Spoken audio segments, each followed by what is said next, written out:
Казахи считают, что Золотая Орда – это основа их государственности.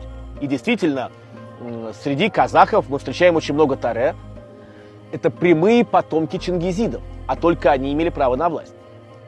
Скажем так, русские унаследовали идею Орды, огромной империи. Казахи унаследовали Орду по крови своей.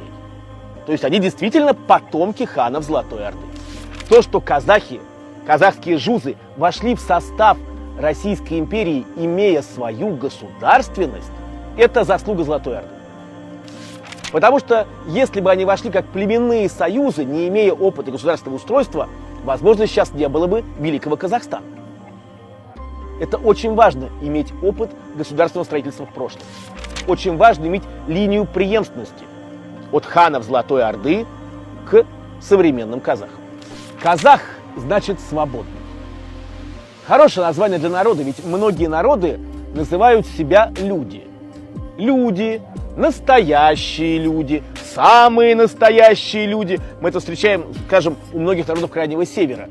Впрочем, и у народов, которые освоили производство продовольствия 1000 лет назад, скажем, у китайцев, тоже есть самоназвание люди. Хань – это люди.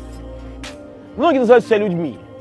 Но кочевнику мало быть человеком.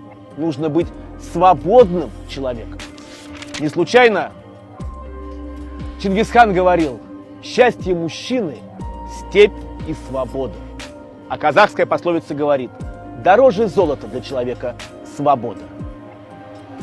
Эта вот тяга к свободе, она впитывается с молоком матери каждым кочевником.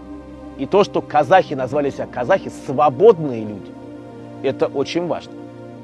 Кстати, ту же этимологию имеет русское слово «казак». Казаки бежали от крепостного права, от дурацких князей, от засилий церкви, бежали на земли, которые были нейтральными между Ордой и Русью. Брали в жены половчанок или татарок и жили по своим законам, называли себя казаки, свободные.